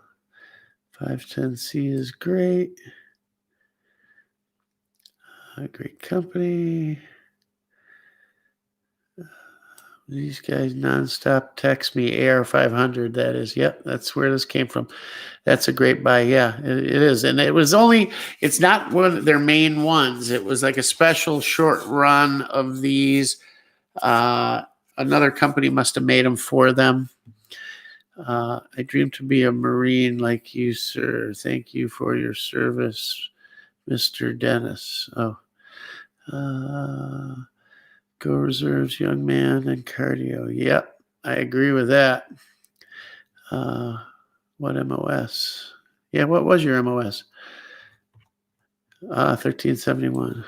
Oh, when Mateo. Nobody commented on the body armor.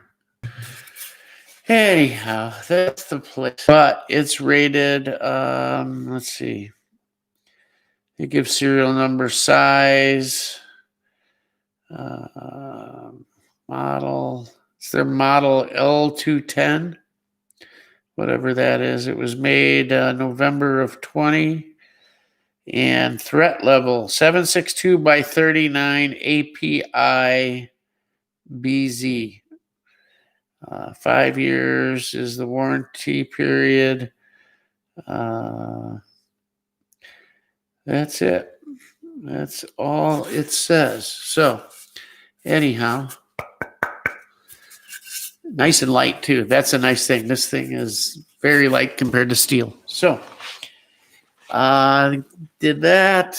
I showed you the little knife and an Apple Watch. So Christmas was good. Christmas was good. Anyhow, we will be back with you next Tuesday or Wednesday. I will let you guys know. And we will go from there. All right, guys? Everybody have a great start to your New Year's.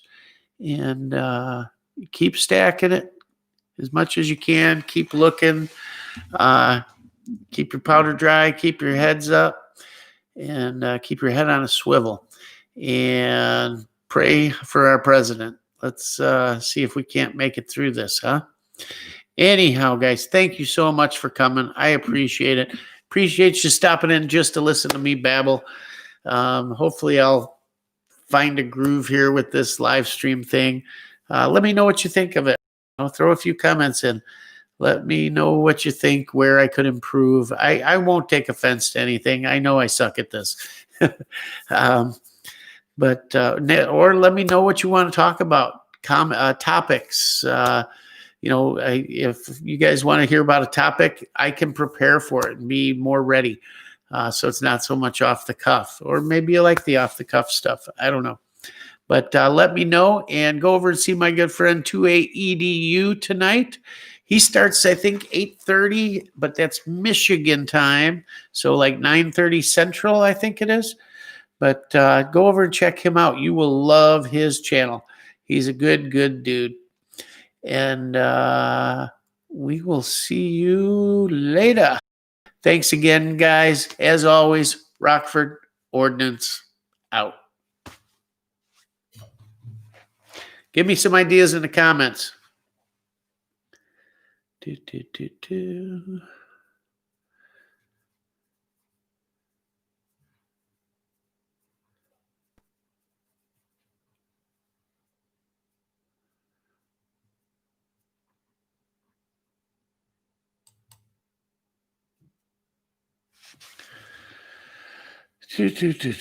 Come on.